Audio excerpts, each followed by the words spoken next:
Think the Roman Empire was all magnificent temples and pristine marble statues? Think again. The reality of daily life, especially when it came to hygiene, was far from glamorous. In fact, it was downright disgusting.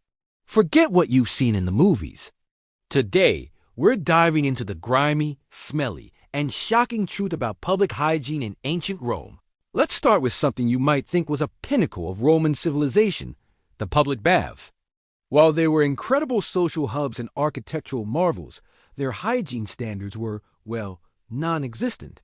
The water was rarely changed, creating a warm, soupy mix of dirt, oil, urine, and whatever else washed off the hundreds of bodies that bathed there daily.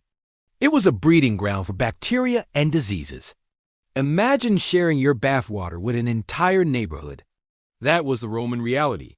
Doctors at the time, like the famous physician Celsus, even wrote about the infections people would get from the baths, treating everything from skin rashes to more serious illnesses that were undoubtedly spread in these communal pools. They didn't have chlorine or modern filtration systems. The best they could do was sometimes use the overflow from aqueducts to flush out some of the filth, but it was a continuous dirty cycle. Now, let's talk toilets. The Romans are famous for their public latrines, where dozens of people could sit side by side on stone or marble benches and do their business together. Socializing while on the toilet was completely normal. But what they use for toilet paper is where it gets really gross. They used something called a tersorium, which was essentially a sea sponge attached to a stick. The truly horrifying part? This tool was communal. After using it, you de-rinse it off in a channel of running water at your feet and leave it in a bucket of vinegar or salt water for the next person. Yes, you heard that right. Everyone shared the same toilet sponge. The potential for spreading intestinal parasites and diseases like dysentery was enormous, and archaeological evidence from ancient sewer systems confirms that the Romans were riddled with them. Speaking of sewers, Rome's famous Cloaca Maxima, one of the world's earliest sewage systems, was an engineering marvel. It helped drain waste from the city, but it wasn't a closed system like we have today. It was more of an open drainage canal that ran through parts of the city before emptying into the Tiber River. This meant the foul stench of human waste was a constant companion for many Romans, especially those living in the lower, more crowded parts of the city. The Tiber River itself, the main water source for many, became heavily polluted with the city's refuse. And not everyone was connected to the sewer. Most people living in multi-story apartment buildings, called insulae, had to resort to other methods. They would use chamber pots and simply dump the contents out of the window and onto the street below. There were even laws trying to deal with the problem of people getting hit by falling waste, which tells you how common it was. Imagine walking down a Roman street, and your biggest worry isn't a runaway chariot, but what might be raining down from above. The streets themselves were a testament to this lack of sanitation.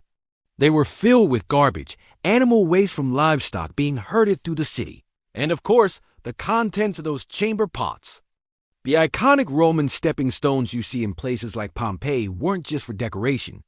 They were a practical solution to keep your feet out of the muck and filth that constantly flowed through the streets. During rainy seasons, the streets would turn into veritable rivers of sewage. It's a far cry from the clean, majestic image we often have. The smell in a Roman city, especially during the hot summer months, must have been overwhelming.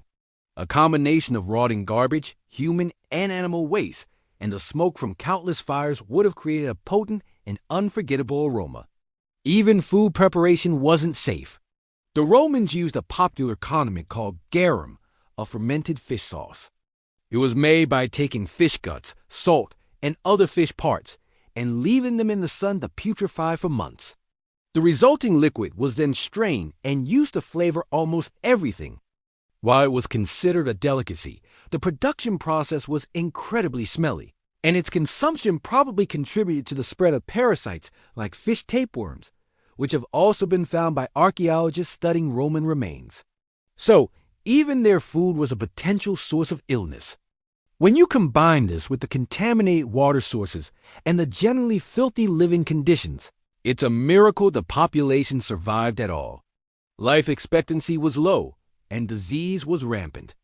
Epidemics would sweep through the city, and without a proper understanding of germ theory, the Romans had little defense. They attributed diseases to bad air or the wrath of the gods, not the unsanitary conditions they lived in.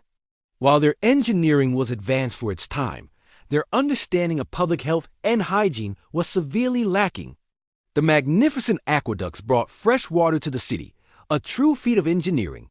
But that fresh water quickly became contaminated once it entered the city's baths, fountains, and polluted river. So, the next time you picture ancient Rome, don't just think of emperors in flowing togas and glorious legions. Remember the shared toilet sponges, the human waste raining from windows, and the murky, disease-ridden bathhouses.